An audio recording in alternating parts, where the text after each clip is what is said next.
Yes,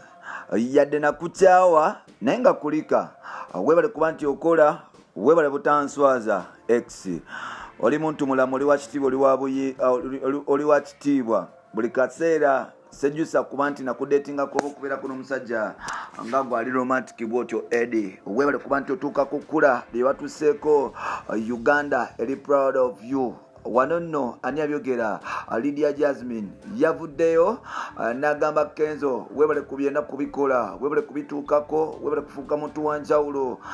yes webale kuba nti ofuula Uganda ekintu eky'ettabo yes bino byonna bimugamba nga ki Made in Africa album n'ebisigaddeyo bwe bityo yadde nga nakukyawa naye nga nkuyezayeza okutuuka kukula lye watuuseeko era nga ndi proud of you my ex oli tabu nkwagala nnyo kyoboma nnyo omutima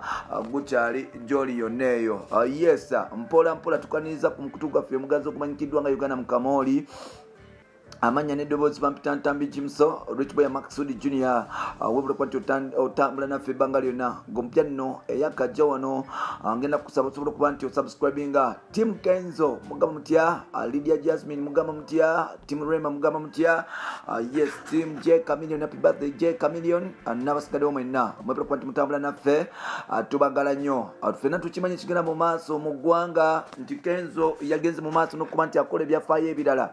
yasobodde okuba nti agenda mu studio nakola album ya music eriko enyimba 23 kuzina enyimba kuliko abayimbi ab'ettabo kuliko na Bongman kuliko Olivia Mutukuzi kuliko not Mutukuzi waliwo omukyalo oyo mu Ivory Coast oyo ne kubeerako Fire Bongole Lutaya album eno ya tabu album eno kuliko ennyimba obaoliawo ez'omukwano ezibulirira n'okuba nti obaoliawo zisojjasojja n'amakula mukuba nti process eno ta album gye yayise Made in Africa album eno Kenzo agenda kuba nti agifuna emitwalo 5 egya Uganda mpola mpola asono lwekyo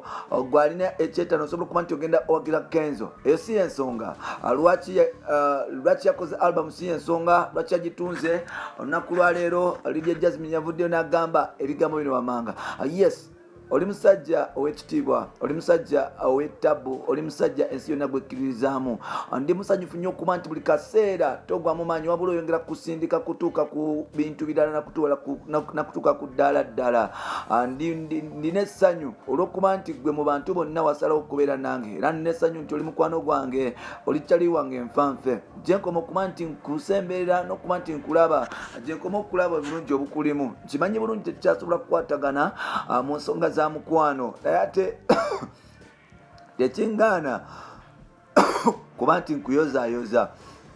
nze siri lokoloko nga bali bwe wandikawo enkyali sirina maalo nga bali bwe wagambye mu album wabula ndi oyo omuntu ayagala okuba nti alaba nga nawe osucceedinga nkwagala nnyo Eddy wange webale kutuuka kukula makula webale kubutanswaza webale kuba nti ositula bendera ya Uganda webale kuba nti ogenda mu maaso n'okuba nti oba oliawo okyesinga dream bingi ebinnuma otali naye nga ate musanyufu olw'okuba nti tonswazanga ekkula lyotuuseeko lya tabu Uganda buli kaseera ogenda mu maaso n'okuba nti ogiwubira bendera Kenzo ensonga nnyingi ze yayogeddeko era nga Lydia Jazmine yasobodde okuba nti amuyozayoza okuba nti atuuka kukula lye yatuuseeko albamu eno eriko ennyimba nga 23